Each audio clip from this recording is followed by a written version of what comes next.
Welcome to the Hawkeye, your source for news and information on Kitty Hawk. I'm Petty Officer Randy Lane.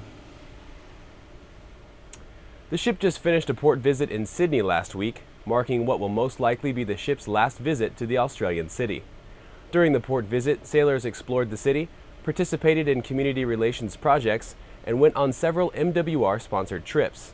I caught up with one group of adventurers as they spent their liberty hanging out in the nearby Blue Mountains.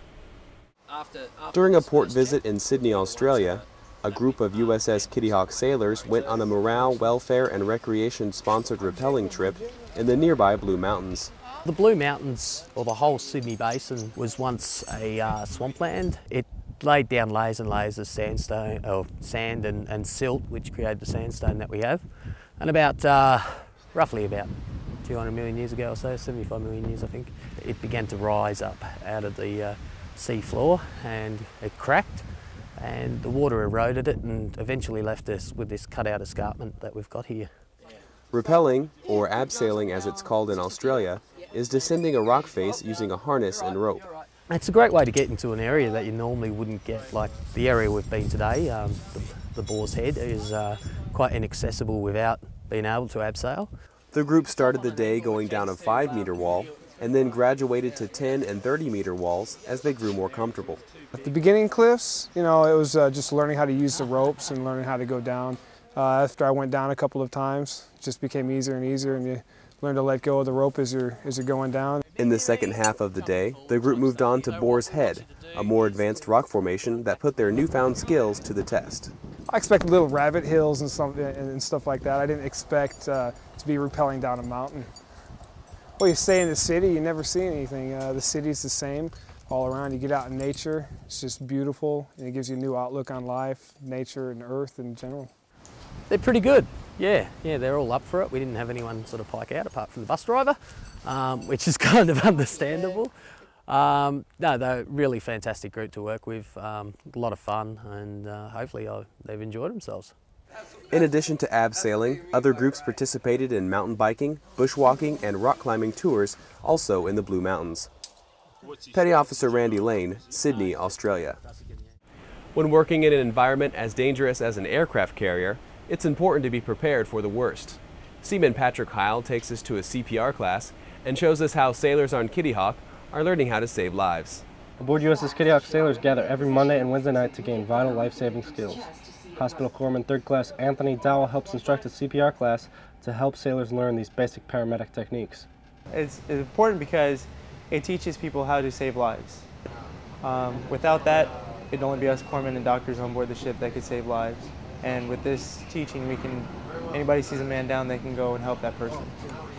With their newfound CPR skills, Kitty Hawk sailors may someday prevent an emergency medical situation from becoming a personnel casualty. All aircraft carriers are a very, very dangerous place to work, and anybody can get hurt at any time, day or night, 24/7, they can always get hurt. So always knowing how to do CPR to someone who's down is always a good thing. Aboard USS Kitty Hawk, I'm Seaman Patrick Heil. Now it's time for a Hawk History Minute with Chief Jason Chuddy.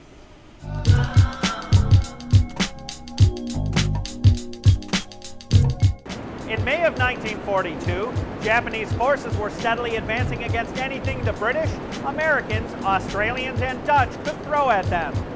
Not too far north of here, 2 American aircraft carrier battle groups faced off against a Japanese invasion fleet looking to expand the empire.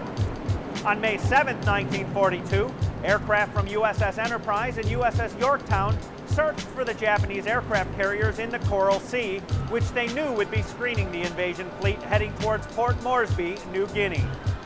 2 Japanese fleet carriers were there, the Shokaku and Zuikaku, as was the light aircraft carrier Shoho. Japanese aircraft struck first, sinking the oiler Neosho and destroyer Sims, but a short while later American aircraft sent Shoho to the bottom. By the next morning, the carrier groups were within striking distance, and around 11 a.m., aircraft from the opposing fleet found each other.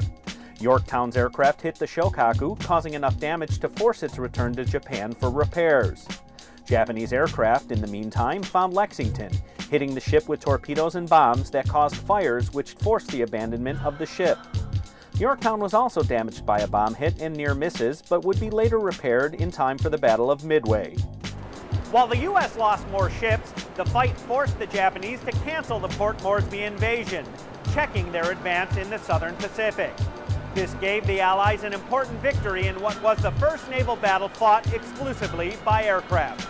That was your Hawk History Minute. I'm Chief Petty Officer Jason Chuddy. That's it for this edition of the Hawkeye.